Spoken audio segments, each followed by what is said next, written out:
I'm Steph. My ancestral name is Quatasawit. I share this name with my mother Vera and my great-great-grandma, who we call Ta'a. We're from the Squamish Nation. Carl, my dad, and his family have British roots. So this is one thing that I actually was really wondering about, that I feel like I've heard you talk about a little bit. But like when I was born, I looked like a real native baby.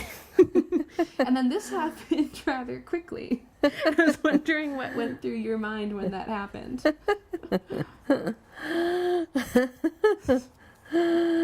Oh, that's funny. My mom is from Esplahan, also known as the Mission Reserve, here in North Vancouver. She was raised by her grandma, my great-grandma. I think a lot about how different my upbringing has been compared to my mom's. And it makes me wonder how the way she was raised impacted her Indigenous identity and how it's different than my own. And how do I carry forward the experiences of my mother, granny, and great-grandma, and all our ancestors before that? Especially when my experience feels so far removed. Okay, so here's a really good, example. I know. You're right, and I never really thought about it. It was just gradual enough, you didn't notice? Yeah. Yeah, I was wondering, it must have come up eventually in your mind. You're like, all three of my kids are really white. Look how different me and Amanda look there. Didn't really occur to me, I guess when you did start changing, then I'm like, oh my gosh, none of the kids look like me. A lot of people, once they find out that we're Squamish or they see me next to my mom, they can be like, oh, I see it in your face. But I think that it's really hard to look past the skin color. That's kind of the first thing that you notice. That's one of the reasons I've always felt kind of guilty, sort of, is that we grew up off reserve, and then we also grew up looking so white that I feel a little guilty because I feel like we kind of didn't go through some of the hard things of growing up as a young Indigenous person. I guess that is probably true. That's what we wanted for you guys, was to not have to experience what most of these kids on the reserve have to. There's this book called The Inconvenient Indian, where Thomas King talks about how an Indigenous person today is inconvenient just by existing. Because there is no universal Indigenous persona, and that can be confusing for others. It often seems like people look at me and think, you don't fit my understanding of what an Indigenous person looks like. It's wait, but you don't look brown. So that's not right. And when I was in high school, wait, you're not struggling in school. Wait, you're not struggling with addiction, you're not struggling with this or that. You don't look like you're from the 1800s or whatever. Granny and great-grandma both went to residential school.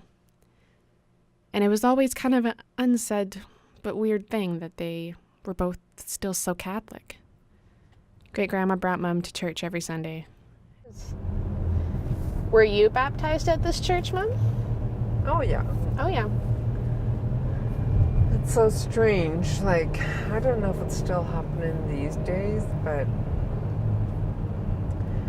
I remember I was telling you that a lot of the people on reserve don't really go to church, but they still always have their baby baptized right away. Mom grew up with her grandma and her brother Randy, and her other 3 siblings grew up with Granny. Uncle Randy was 40 when he passed away. Mom was 38. I was 9. Straight all the way. Okay. Oh, I wonder if we should... No, straight. Okay. Then we go to the front. We can get to it from the back, but also we can walk through the garden. Oh, yeah! Where Randy took care of the garden. Uncle Randy took care of the garden? Yeah. I didn't know that. I couldn't understand exactly what Mom was going through when Uncle Randy passed away. But I felt it. I could just see that she was changed. I could see that she was in pain, but it was pain I couldn't understand. A lot of leaves. How long did Randy do that for? For a long time. Yeah? Many years. Oh. Come in and take care of this. All this for your father. Mm.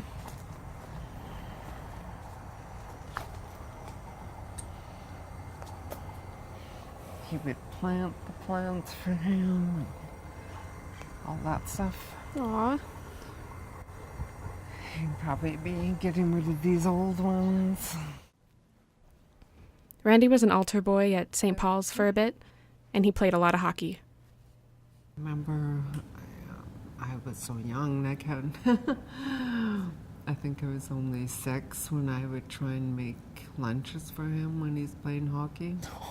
I can't believe I'd make lunch on wood burning stove. I don't know how I got that going or how it got going. but I remember I would try and make him lunch. What were you making him that required a burning stove? I was imagining like PB&J. Grilled cheese. That is so nice. That is so cute. And you'd make it? You would succeed? Yeah, but I was only 6, so I didn't know how to make it. So I went put the toast bread in the toaster first, and then just then I put it on the oven. And then the reason why I changed to so many schools is, I guess because of my late brother Randy. My grandma wasn't able to help with school, and so I guess Randy was kind of my mentor, even though he wasn't able to help me with my homework. I just kind of felt like I wanted to do whatever he did, and I guess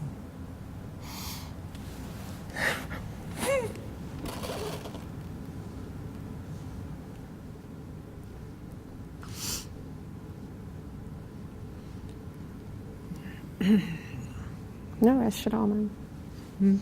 I said no rush or anything. It looked like you were going to try to keep going. But I just figured if he could do it, then I could do it.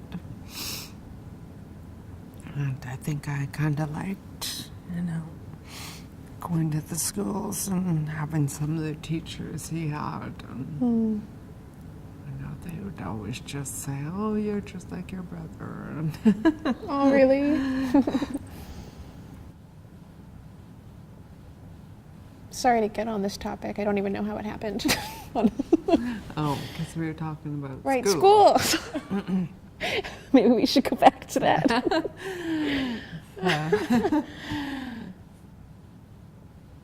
So I did go to quite a number of schools. But it was because he switched first, and you'd follow him. So cute. That's cute. Yeah. It's so conflicting to be in that space that's so clearly important to Mom, was important to Randy and Granny and great-grandma, and also look at it as something that was imposed. But somehow St. Paul's was a place for our family to stay together, when in so many other contexts families were being pulled apart. It didn't work for everybody, but it seemed to work for Mom.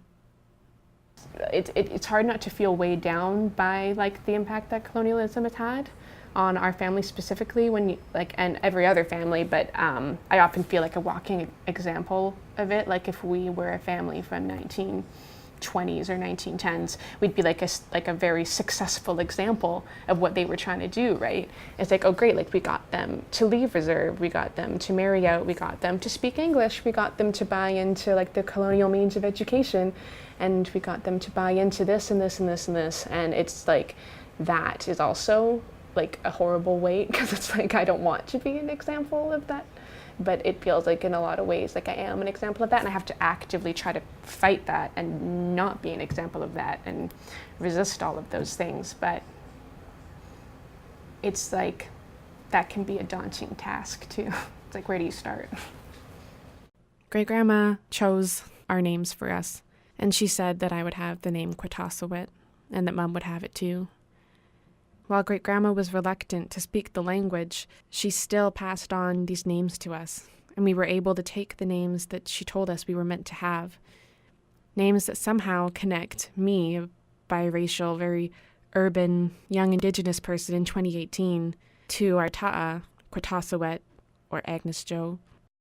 The name is the uninterrupted line through the matriarchs in our family. It's the idea that your ancestors really are behind you, and they passed on everything that they could for you to carry forward.